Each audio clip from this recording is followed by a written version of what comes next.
And Planned Parenthood and people like me, we're very clear that our bodies are our own. And it doesn't matter if the Supreme Court has taken away the federal constitutional right to an abortion. We're going to keep fighting for control over our own body and our own lives and our own future. Like hell we are. Yeah, right?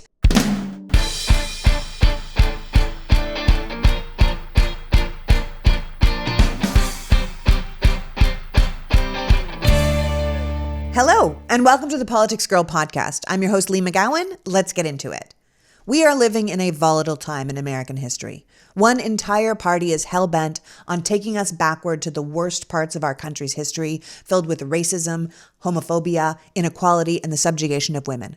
Since the reversal of Roe v. Wade, every day is a new affront to the values of women and those who require reproductive rights in our society. Every day comes with a fresh new story of archaic, backwards laws and the trauma of the real people who have to live under these laws. Being female in America has never been easy. But with this Republican Party and this Supreme Court, our lives and the lives of those who can give birth have become the newest cannon fodder in the culture wars. With that in mind, today's podcast is a candid conversation with Alexis McGill Johnson, the president and CEO of Planned Parenthood of America and the Planned Parenthood Action Fund, someone who is deep in the fight for reproductive rights and freedom in America. Despite what we're told by the religious right, Planned Parenthood is not some heathen abortion factory, but actually provides vital healthcare services to 2.4 million people each year through more than 600 healthcare centers across the country. Along with her work at Planned Parenthood, Alexis McGill Johnson is an American academic, a social justice advocate, the executive director and co-founder of the Perception Institute, an anti-bias research group, and a longtime champion of social and racial justice in America. I'm having her on as we come up to the midterm elections to talk about where we are as a country in the wake of the post-Roe decision.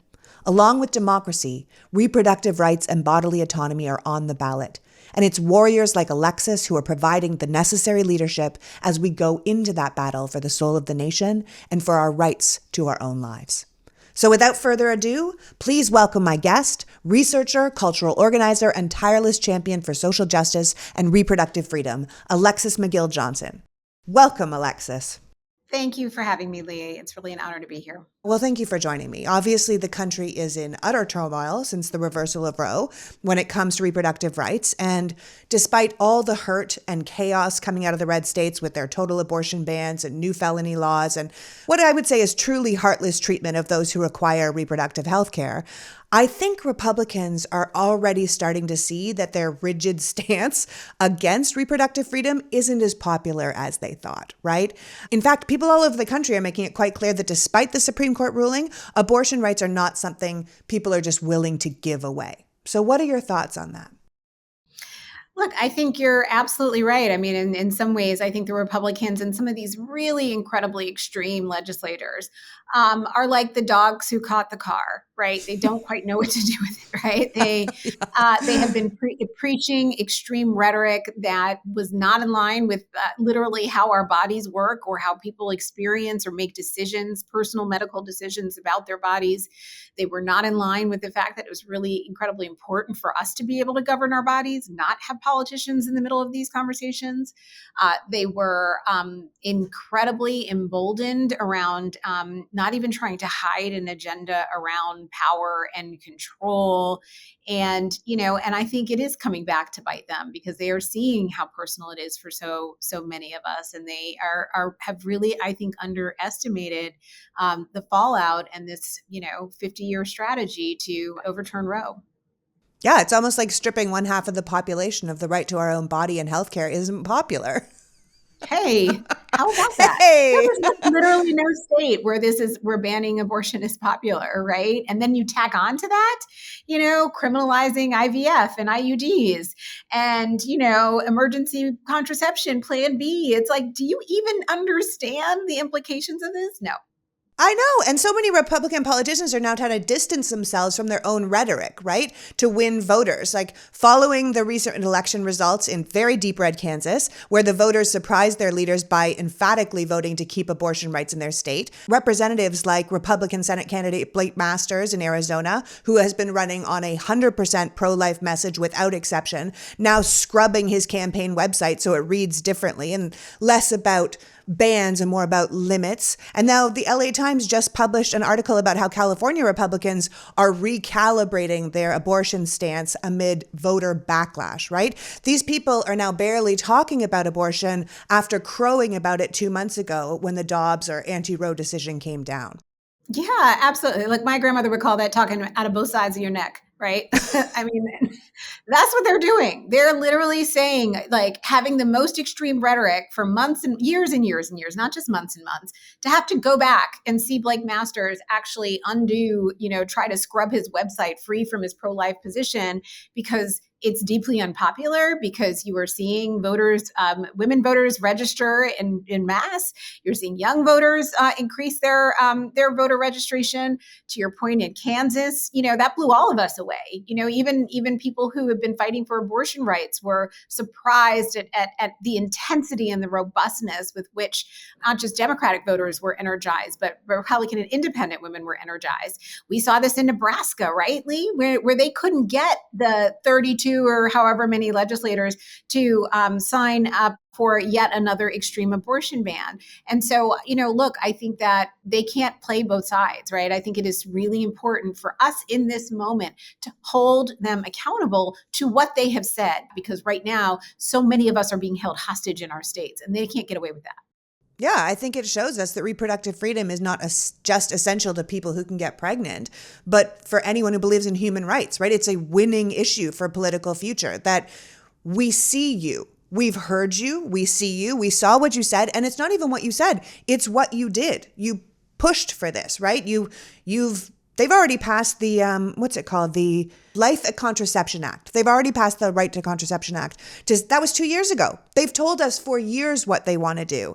And now they're saying, please put us back in power. And we should say, no, because you've told us what you're going to do. We can see what you're going to do. And it doesn't matter how many times you scrub your website. We know what's happening. Well, I think what they've also done is help make the contrast really clear, right? And the choices really clear. There's no nuance here for a decade, the decade that I've been involved in this fight. We have fought about admitting privileges to hospitals, or how wide the health center halls needed to be in order to fit 2 gurneys. Like all of these micro things that have chipped away at our right in a way that has literally made Roe out of reach for so many in so many states right now, even before the Dobbs decision or the post-Roe decision came down. But what happened a couple months ago is, with Roe being overturned and the devastation that has wrought, the patients who, are literally getting in cars right now and traveling, hundreds, if not 1,000 miles to the nearest state with the closest available appointment in order to get the care that they need.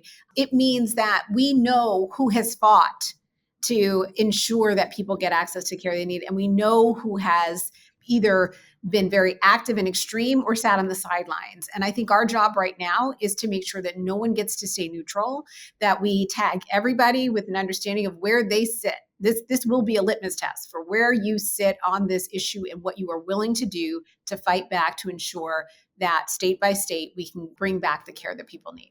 Yeah, I think as your past president, Cecile Richards, said, we have to make sure that voters know that Republicans did this. And she believes that there's a whole generation of voters that won't and honestly shouldn't be able to go back to that party. That's absolutely right.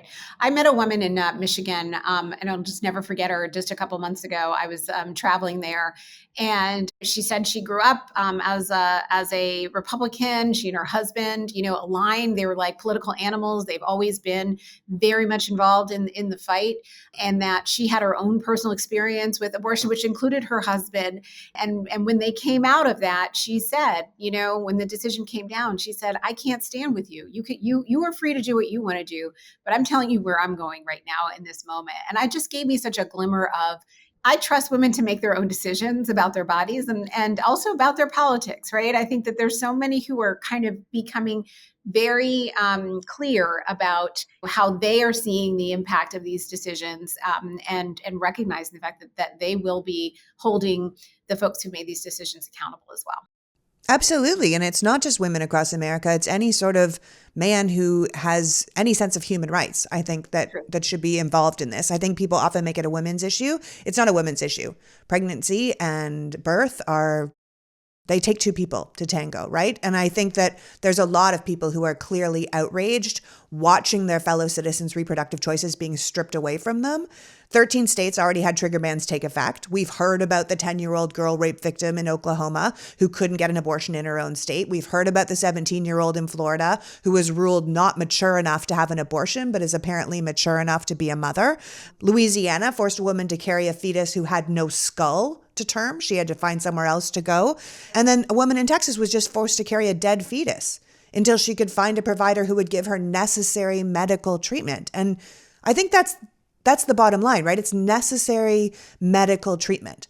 People forget that abortion really is healthcare, and it's completely antithetical to freedom to limit healthcare choices of our population.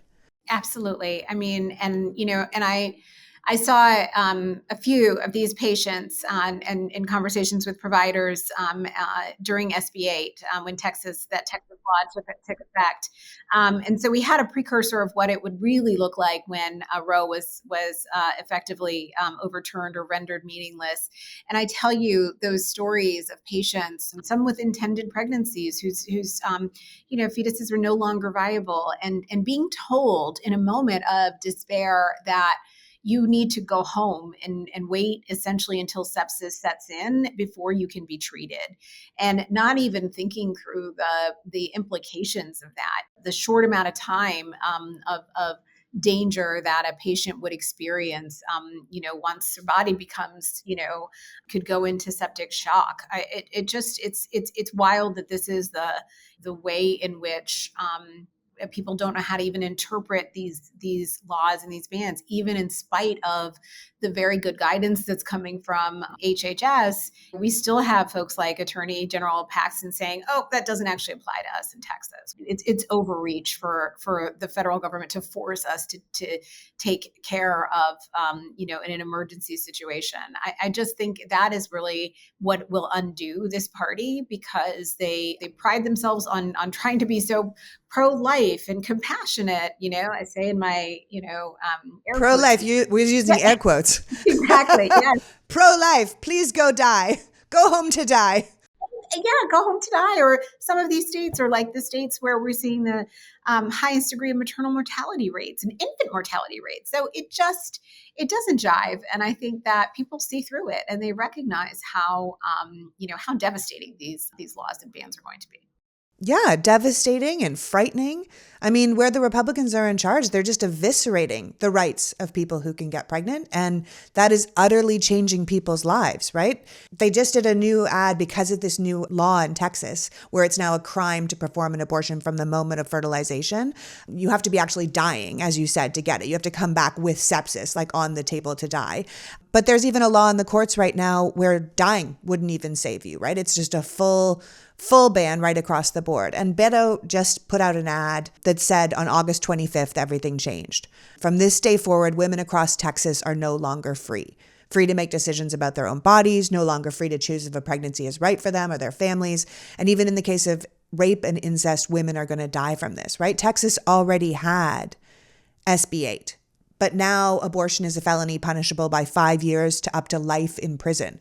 And people need to say, holy hell, what? They need to open their eyes and look at what they're doing, because they can actually make a choice right now, especially in Texas. You can change your governor, which will change these laws, because this is a terrifying prospect. You already had $10,000 per abortion on the line with SB8, where people can turn you in and turn your state into sort of a Bounty hunter? called? Yeah, bounty hunter state, exactly. For private citizens to kind of identify each other and throw them into the criminal justice system. And now with medical abortions, right? Even if you hand an abortion pill to someone else, you could be fined $100,000. You could find yourself 5 years in jail, this kind of thing. And it's increasingly horrifying to criminalize the act of abortion. It's not just you can't get one, you don't have access to it. It is now find yourself in jail. I mean, I think that what we have seen, we're one of the largest healthcare providers, Planned Parenthood, of sexual and reproductive healthcare. And, the currency of healthcare is trust. You have to be able to trust that your provider is going to give you the best diagnosis or offer the care that you need at the time that you need it. And a provider needs to be able to know that the information you are giving them is going to help them make that decision, that determination with you.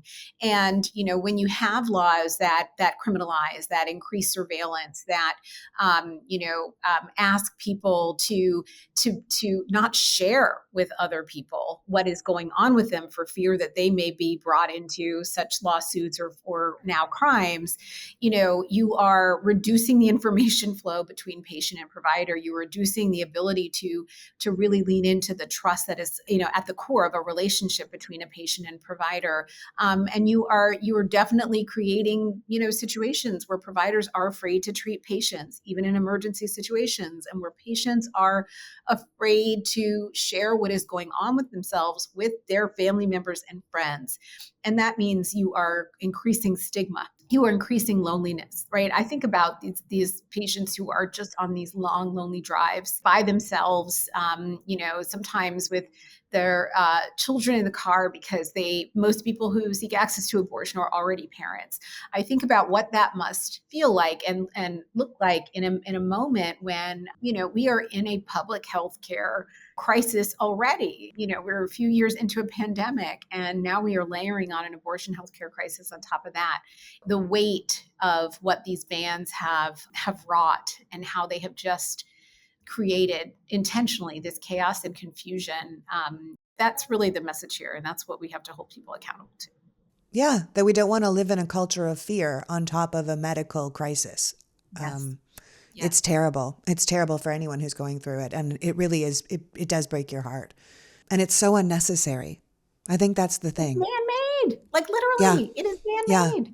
Yes. Absolutely. So let's talk about Planned Parenthood itself, right? The organization is often so demonized for being some free-for-all abortion factory when it's always been primarily a healthcare provider for both men and women. You only need to go to your website to see how much you guys do: birth control, cancer screenings, STD care, emergency contraception, advice on gender identity, general health and wellness, pregnancy care, sex and relationships, safe sex information, even sexual orientation information. I actually want to say that the Planned Parenthood website is excellent. I don't know who designed it, but it's so easy to navigate and so inclusive and open-minded.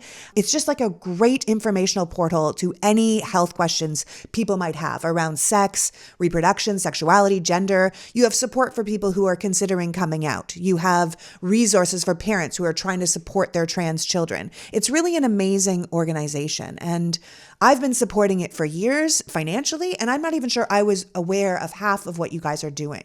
Well, I appreciate both your support and your recognition of how hard the teams work to make the information accessible, inclusive, and really create a space for belonging. Right at the end of the day, as the nation's largest sexual and reproductive health care provider, we want people to feel seen. Right, we want people to be seen, and I think what's important there is that at the core of our founding, we're over 100 years old.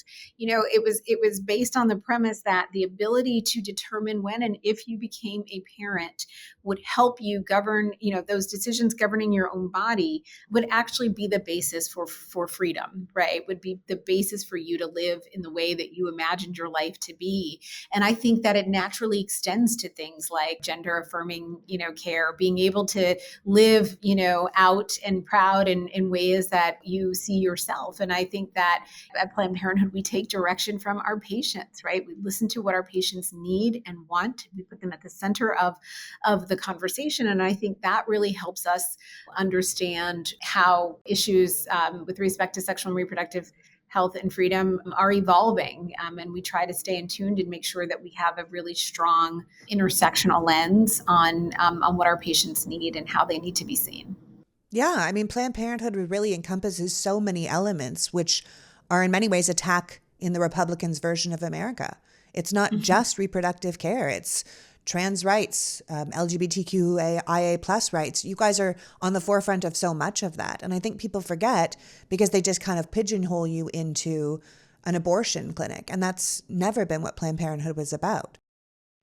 Look, I think Planned Parenthood proudly provides abortions. I think when we put it in a spectrum of healthcare. And so, Yeah, that means we which it provide is. everything from birth control to abortion, STI testing, and affirmative, care, because all of those are medical options to help you live the life that you dreamed of. And I think it's really important that we proudly do so, that we are really engaged in stigma busting and making sure that, look, this is a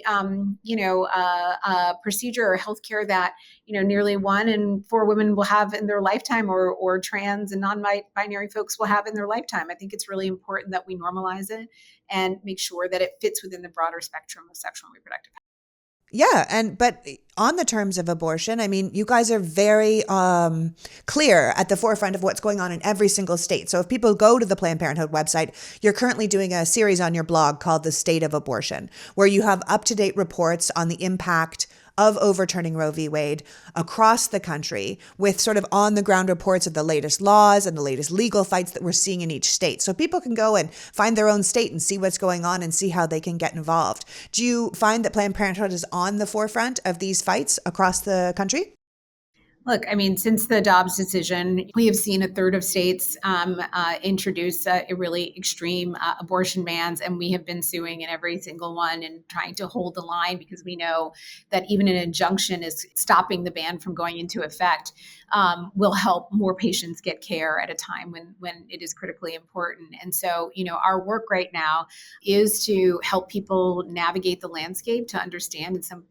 Some days the landscape is changing by the hour. Yeah. I have to say, there are we still have patients who are coming into health centers who aren't really aware of the implications of the Dobbs decision, or, as we would say, Roe being overturned.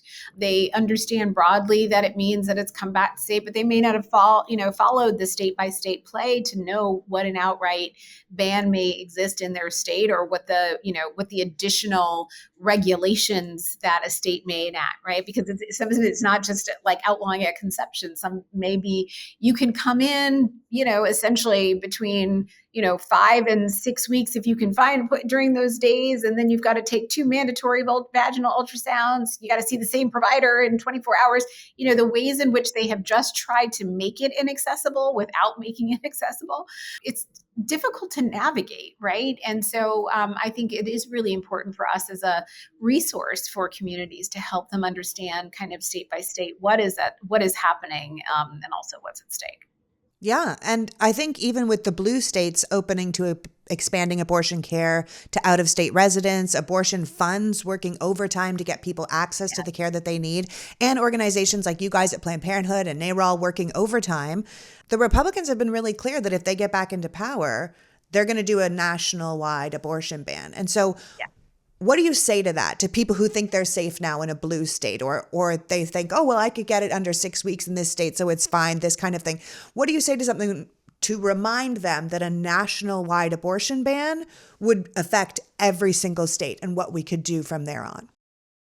Yeah, I do think that there is some notion that we are in a safe state. I live in New York, that we're just in a safe state because we have protections here. And yet, knowing that they have already forecast their playbook, and that should show you kind of their level of confidence, the level of just emboldenedness that they're operating from, that they can just forecast, this is exactly where we're going. The same day of the leak draft opinion, which turned out to be the real draft opinion, a real opinion. They really didn't change much, did they? Like nothing. Nothing. That morning, they said that, they didn't think that Dobbs was going to go far enough, and that they needed a nationwide 6-week ban. And just recently, we've seen that the real play is a constitutional amendment around personhood, right? So really privileging an unborn fetus over the life of the person A live carrying human person. Yeah. I think they're very clear about what they're doing. And we should believe them when they tell us, because that's exactly how we got here. And Planned Parenthood and people like me, we're very clear that our bodies are our own. And it doesn't matter if the Supreme Court has taken away the federal constitutional right to an abortion. We're going to keep fighting for control over our own body and our own lives and our own future. Like hell we are. Yeah, right? Oh, Alexis, this is some good stuff. Let's take a quick break to thank the sponsors who made this conversation possible, and we'll be right back after this. The Politics Girl podcast has a new sponsor, Thrive Cosmetics. I was so excited when Thrive approached us because I'd heard nothing but rave reviews about the skincare and makeup line. It's all over social media, but I hadn't gotten around to trying it myself. Thrive Cosmetics is spelled C-A-U-S-E, medics, because every single purchase supports organizations that help communities thrive. They are certified 100% vegan and cruelty-free, so you know no animals were hurt in the making of these beautiful products. But a great company mandate is irrelevant if the product itself isn't good. In this case, however, holy hell is the product good. Today I'm just going to talk about their liquid lash extension mascara. Here's the thing. I had a mascara club with my friend Tori growing up. We both loved mascaras, and when we found a good one, we would give it to each other. Even if we were in different cities, we would put it in the mail and say, try this one. For years, I've been using tubing mascaras in the day because I'm someone who rubs my eyes a lot, and I always end up with mascara down my face looking like Tammy Faye Baker.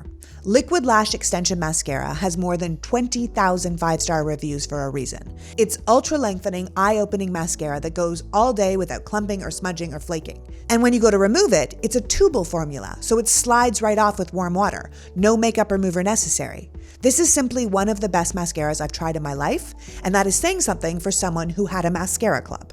Thrive Cosmetics is bigger than beauty. They now have over 300 giving partners across the country to support numerous causes. Now is a great time to try Thrive Cosmetics for yourself. You can get 15% off your first order when you visit thrivecosmetics.com/politicsgirl. That's Thrive Cosmetics, spelled CAUSEMETICS.com/politicsgirl for 15% off your first order.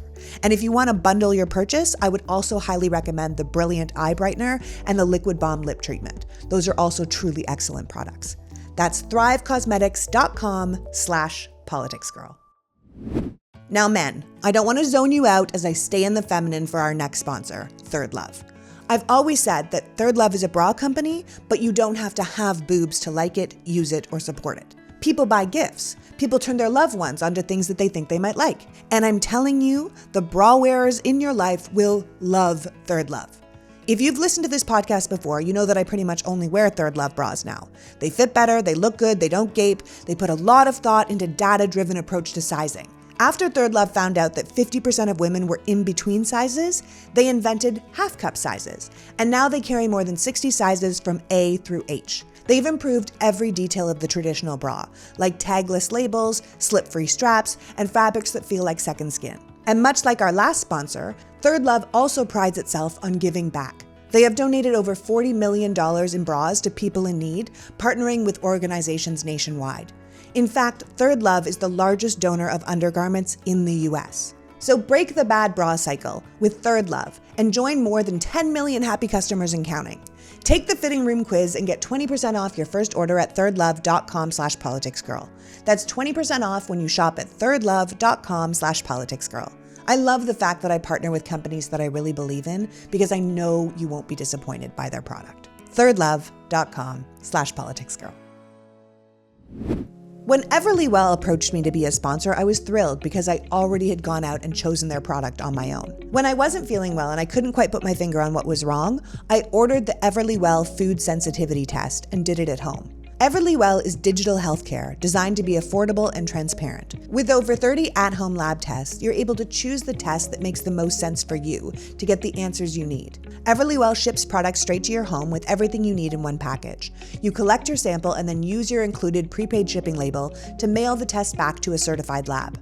A doctor then reviews your results and they send them to your phone or device in days. You can then share those results with your primary doctor to help guide the next steps to better health. It's so simple that over 1 million people have trusted Everlywell to support their health and wellness goals. In fact, my husband just completed his own food sensitivity test and sent it off. It really is a quality product that helps you know more about yourself and what you need for a healthier you. For listeners of the show, Everlywell is offering a special discount of 20% off an at-home lab test at everlywell.com/politicsgirl. That's everlywell.com/politicsgirl for 20% off your next at-home lab test. When you know more, you can do more. Why not use science to discover more about your body? everlywell.com/politicsgirl. Finally, we return to my beloved athletic greens. Whether you've listened to this podcast before or this is your first time, I need you to understand what a fantastic product Athletic Greens is. If you're someone who wants better gut health, more energy, better working immune system, but you don't know how to put together a list of supplements that will actually work, then this is the product for you. With 1 scoop of Athletic Greens in water on an empty stomach, you'll be absorbing 75 high-quality vitamins, minerals, whole food source superfoods, probiotics, and adaptogens to help start your day off right. This special blend of ingredients supports your gut health, your nervous system, your immune system, your energy, recovery, focus, aging, so all the things. Athletic Greens was created when the founder experienced a ton of gut health issues and ended up in a complicated supplement routine that cost him over $100 a day. Athletic Greens, on the other hand, costs less than $3 a day and includes all the nutritional insurance you could ever need. AG1 is a small microhabit with big benefits. Now is the time to reclaim your health and arm your immune system with convenient daily nutrition. Just 1 scoop in a cup of water every day. To make it easy, Athletic Greens is going to give you 1 free year of immune-supporting vitamin D and 5 free travel packs with your first purchase. All you have to do is visit athleticgreens.com/politicsgirl. Again, that's athleticgreens.com/politicsgirl to take ownership over your health and pick up the ultimate in daily nutritional insurance. You have literature online that points to a medical group called Physicians for Reproductive Health, which includes more than 600 doctors, nurses, social workers, nonprofit organizations, abortion support staffers, who recently wrote an open letter asking news organizations to stop interviewing anti-abortion rights activists and pitting their comments against trained and licensed medical professionals. And the letter didn't mince words, right? It was like, allow us to be clear. Medicine and science are not up for debate. Healthcare is not a matter of opinion. It's a matter of fact. And the fact is, abortion is not in the realm of theory or belief. So this group that you have published on your site, which I completely agree with, is adamant that people remember that abortion is normal. It is healthcare. It is one of the safest things done in medicine. And they point out that no other form of healthcare centers the voices of the extreme opposition that is not aligned with facts and places them as equal voices in the conversation with doctors and scientists. And I thought that was a really important thing to highlight. I think it is incredibly important. I really celebrate the leadership of Jamila Parrott, who's the doctor who leads Physicians for Reproductive Health, because what we're battling here is essentially a false equivalence, right? This idea that there are both sides to everything. When in fact you see 80%, almost 80% of Americans believe that Roe, or the right to control our bodies should be the law of the land, and you have this small vocal minority that lives in these safe seats that have been gerrymandered in all of these states that are banning access, that are dictating, what actually happens. And I think what's really important is to recognize the fact that this false equivalence that media has been involved in creating, it has actually created the terms under which we have these fights, as opposed to being able to point out, why is it that your constituents can believe something so completely opposite than you, and you can just go with abandon without being held accountable, right? That's what we really need to understand, or help people understand why they can't have what they want in the states that they live. Yeah. And I think the media, this concept of the media creating the terms, or terms dictating how we talk about things, is important, because I know you guys are very adamant that we reduce abortion stigma by using more inclusive language. The idea being, as we fight for reproductive rights, we should make sure that our language is both accurate and inclusive moving forward. Like, if we truly don't want to go back, as we say, we must also not go back in the language and imagery of the past that we've used to talk about this issue, because it no longer serves the mission, right?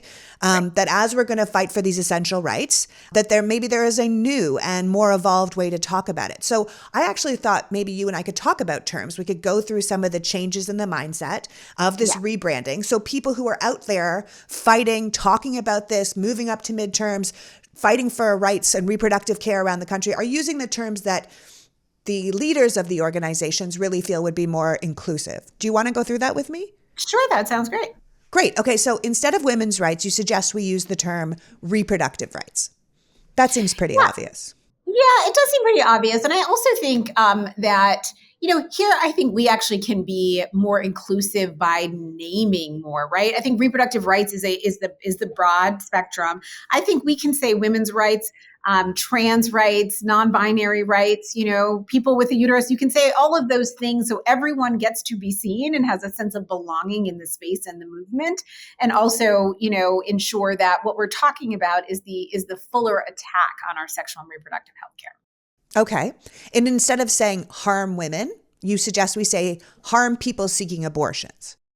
Yeah, Same thing, right? Same thing, yes. And I think you can name, part of it is that oftentimes we use it to the exclusion of talking about women, and not everybody with a uterus that identifies as a woman. And so I think it is really important to be as expansive and as inclusive so people see and recognize that we are fighting with and for all. Yeah, that it's a human right is what we're looking for. Indeed. So instead of pro-life, the suggestion is we say anti-abortion, which I've always thought is a good idea. Or anti-choice is what it really is. Yeah, I think that's right. And I think what we're really doing is naming there the hypocrisy, quite frankly, of the opposition position here, right? And how they characterize life and who actually counts when one talks about life.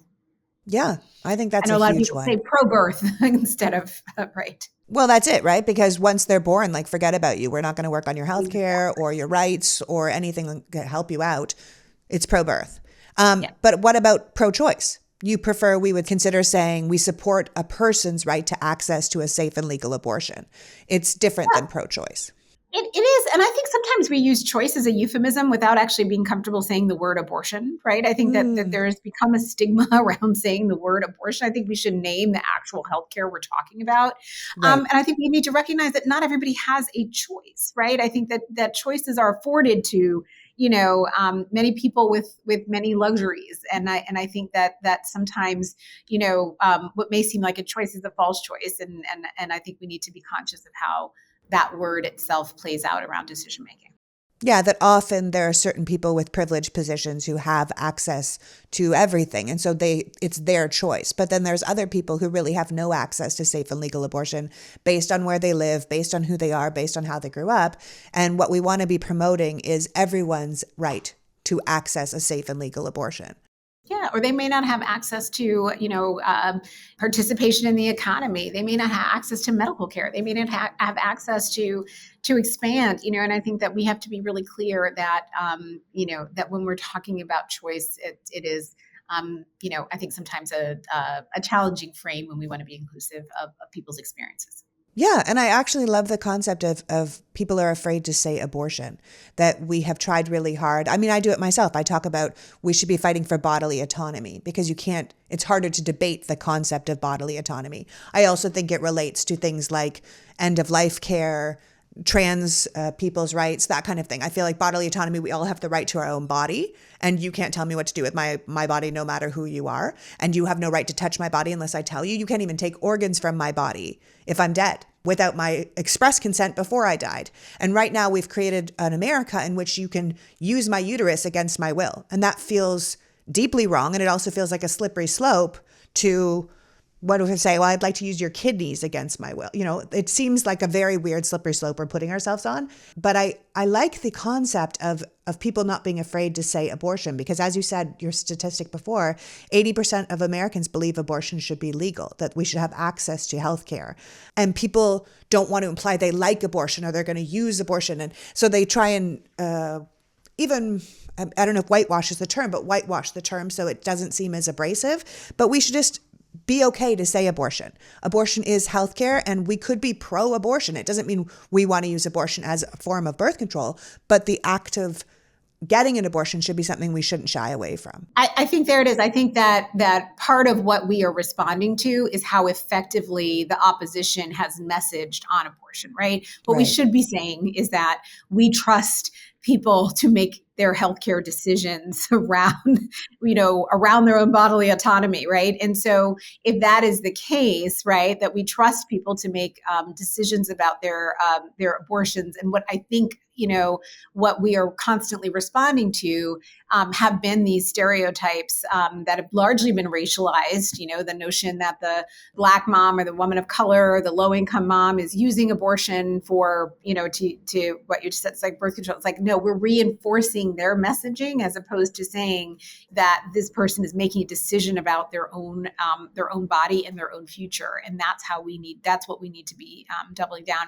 We're living our values in that conversation as opposed to responding to the kind of mistruths of the misinformation from the opposition. Right, which is one of the reasons you would rather we use the term abortion later in pregnancy rather than late-term abortion, because that's working into their idea that we're just aborting children in the 9th month because we changed our mind, which is literally never happening. Like, just not at all. It's so not a thing, and I think what we need to be able to do is be able to honor the decisions that people may need to make. There's no two pregnancies. Every pregnancy is unique, right? And we just don't know the circumstances. And, when we try to use a catch-all term like late-term abortion that implies something different than I think what the circumstances are. Which are usually terribly tragic and so sad. Right. You also recommend that people, particularly men, stop referencing their relationships to women or female family members as the reason they care about the issue. You want to talk me through that? Oh my gosh, yes. As if they're not people. As if you didn't have a sister, we're not people. Right. Or you didn't have a daughter, like that you just can't honor basic rights without, having some proximity to it. Look, at least let's recognize that there is some proximity there. I have to say, though, I was really heartened. It was sometime after the leak came down. I was sitting at dinner with a friend of mine who's a big abortion rights activist star, and we were having a fantastic power dinner talking about the state of play and constitutional amendments and all the things that we were going to fight back on. I bet right after that Alito decision, I bet that was a passionate dinner. Oh, yeah. We were having a great time. And next to us, two men sat down and, kind of completed our little foretop with a little space between us. And without hearing any of our conversation, I think we had moved on. They were like, oh my God, do you know what's going to happen to Roe? And we sat and listened to them. We listened to them for 15 minutes and they just got so animated and so thoughtful and all this brains. And I just looked and I said, that's exactly what it should be. There doesn't need to be a woman at the conversation, telling them, I wish you would care about that, or let's stop talking about this. And I want you to talk about that. They were so passionate. And then the moment that we had to be able to introduce ourselves and where we sat inside of the movement, and then to have a beautiful conversation around, what real equality and freedom looks like and what it would look like if it were truly codified. We made the Constitution real in that regard. And that just left me with hope. I know there's so many more of those conversations that are happening around there. And I don't think that men need to wait for permission. I think they need to honor many of the people who are most impacted. And at the same time, they don't need to wait permission to get off the sidelines and start fighting. Yeah, absolutely. They don't need to care about a particular woman to get that women should have rights. And I think ultimately that's what you're talking about codifying Roe, right? We want to make sure, we shouldn't have to. There's no law in the Constitution that codifies men's rights to their own body, but apparently we have to do this. But that would be a goal, right? The Constitution was written with men in mind, right? We were afterthoughts. They're implied. Right? More than 2/3 of our history, that we were not even part of the equation. So yeah, we still have to fight to get back. So you have specifics, which I think is very interesting, and I'd love your thought on this, on imagery and language, that those of us moving forward to fight for this, these reproductive freedoms and these rights should try and avoid. And two of them that stuck out to me were coat hangers and the concept of back alley abortions. Do you want to talk me through why you'd like us to kind of steer away from that at this point? Look, I think they are both traumatizing and triggering for many people who did experience significant harm or people who were lost in the years pre-Roe. I think in addition, self-managed abortion can be done very safely. We are in an era now with medication abortion that allows people the ability and the privacy to get the care that they need, and hopefully in a safe space in their own choice. We don't want to stigmatize self-managed care and suggest that it will only lead to further harm.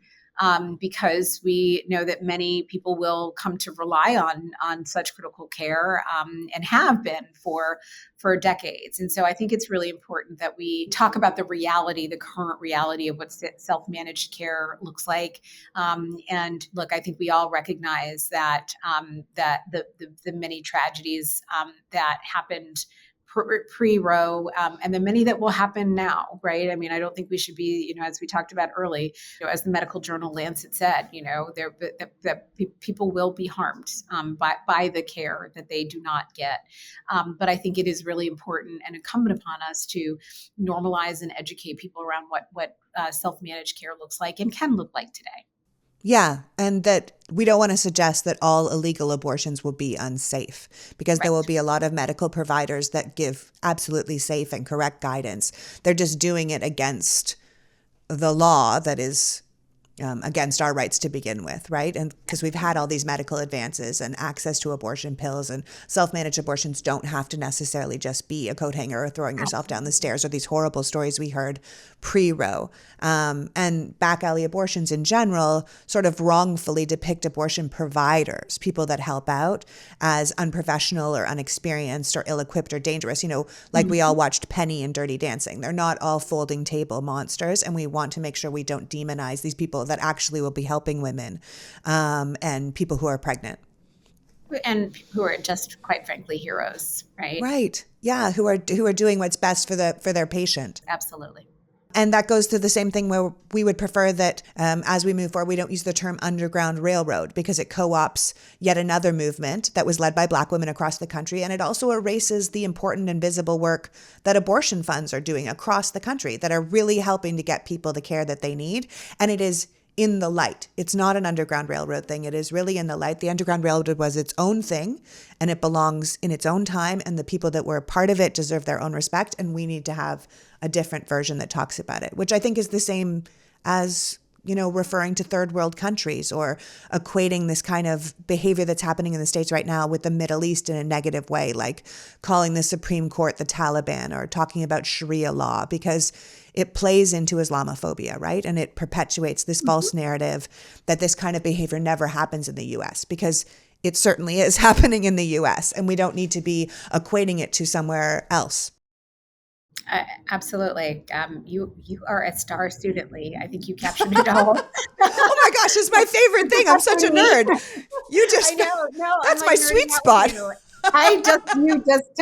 I nerded out with you for a second too. I was like, oh, she's explaining this beautifully. And I think that I'm really grateful that, that we have a resource, and that, I think particularly to the last points that you made, I think this is a deep connection to the real work that reproductive justice leaders have done to bring intersectionality into the broader reproductive rights and health space.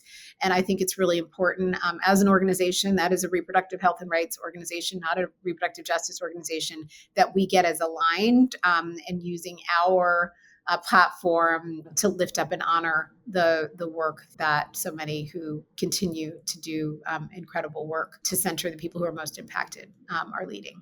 Ultimately, it's about taking care of our people and about freedom. Absolutely. So before you go, what's the best way for people to help you fight back against these backwards and archaic laws and ideas? What do you think the next set of elections are so important and so essential to the future of our nation? What can we tell people that they can help out with? Well, look, I mean, ultimately, everything is on the line. Come this November, we are going to continue to mobilize people and make sure that we are turning folks out. We need in the Senate, we need 52 reproductive rights champions, right? And we need to be able to do that to pass critical federal legislation to protect and codify Roe in our states. Governors are going to be the critical backstop to protecting access to care.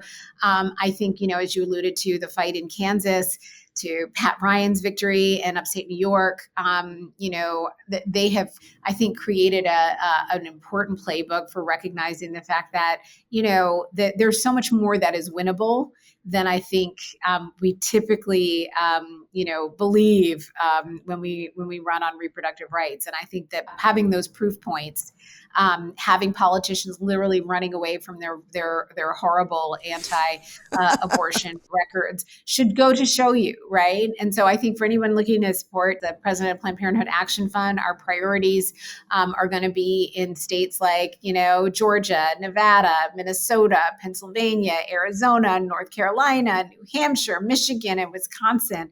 Those are going to be states. You can find all of this on our website, bandsoff.org, that those are going to be the places where we have those mix of Senate races, of governor's races, of a couple of state houses, where we believe we can help hold the line and expand and extend access. Again, the fight is now.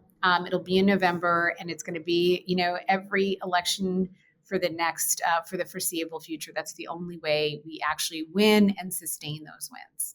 Yeah, that's right. We have to vote, and we have to get our friends to vote, and we have to talk about these issues, and we have to show what has been happening. And like you said, we expand the Senate and make sure that there's more votes there that codify our rights into our laws, that we look at the governor's mansions and we make sure that we have governors in place that will support reproductive freedom, that we look at the local state legislatures, because they are the ones that often hold the line between a complete state ban and not a complete state ban. And we have to hold the House to make sure that laws like the Life at Conception Act can't get passed, right?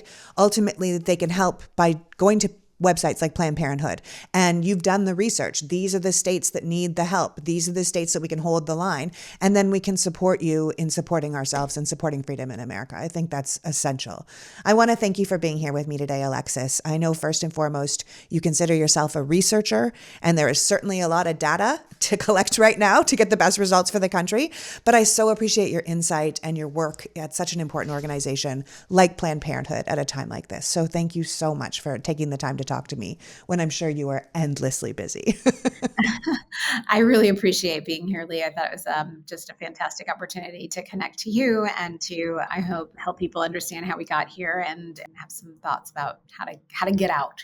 How to get out. We can do it. We absolutely can. And people need to know that this race will not be over in 22 or 24. We're just going to keep pushing ahead. That's right. So that was Alexis McGill Johnson, President and CEO of Planned Parenthood, reminding us that we are in a battle, and you don't need to be a woman or a person with a uterus to be fired up to win this war. The majority of us are absolutely outraged watching as the Republican Party strips our fellow citizens of the right to their very bodies, and we need to be single-minded in our goal of defeating these politicians and their uncompromising laws that put our very lives on the line. The midterm elections and the elections that follow are a referendum on what kind of country we want to live in. A dark, dystopian, fear-based nation that requires our submission, or a country that respects the individual and the freedoms and rights we have always held up as our birthright. It's one path or the other. There is no longer a middle ground. I want to thank Alexis for joining us today and you for caring enough about democracy to be here. Now go out and make the world a better place. Until next week, PG out. The PoliticsGirl podcast is written and performed by me, Lee McGowan, in partnership with the Meidas Media Network, and produced and edited by Happy Warrior Entertainment. All rights reserved.